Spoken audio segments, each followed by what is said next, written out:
Ce soir-là, dans le salon du studio, Karma et Sunday décidèrent de rester liés pour la vie et le souffle des ancêtres souffla sur elles, les liant dans l'invisible. Des jours plus tard, les deux jeunes femmes ne se parlaient pas. Chacune vaquait à ses occupations, l'air austère.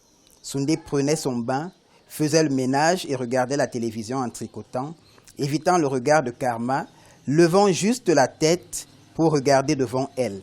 Karma restait assise et la regardait de biais. Ses lèvres remuaient, mais aucune parole n'en sortait. Ses lèvres remuaient, une cigarette les occupait et elle abandonnait l'envie de dire quelque chose. Un soir où elle sortait, accoudée à l'encadrement de la porte, Karma fumait une cigarette.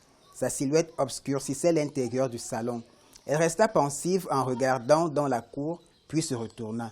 Du regard, elle parcourut Sunday qui tricotait au fil rose sur une toile blanche, assise sur le canapé. Alors, La morsure des louves que je viens de lire raconte l'histoire d'un couple franco-chinois installé au Cameroun. La femme française va retourner chez elle et le mari va être ensorcelé par deux sorcières maliennes qui ont essayé d'immigrer en Occident mais qui n'ont pas pu et qui ont décidé de mettre le grappin sur un expatrié riche. Voilà en quelque sorte. Mais en même temps, ça raconte parallèlement les aventures des enfants de la rue, d'un petit albinos camerounais, d'un immigré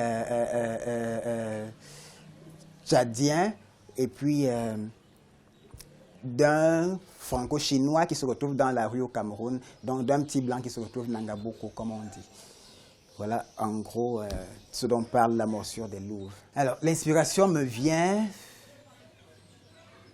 quelquefois en écoutant une chanson ou alors en voyant une scène dans la rue.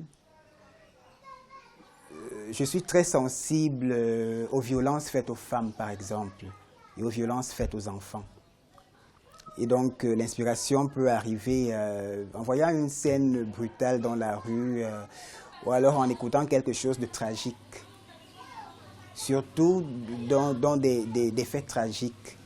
C'est de là que me vient l'inspiration la plupart du temps. Alors, je n'ai pas la prétention de dire que je transmets des messages. Tout ce que je fais, c'est écrire et puis le message va apparaître tout seul. Chaque lecteur y trouvera son compte, j'espère.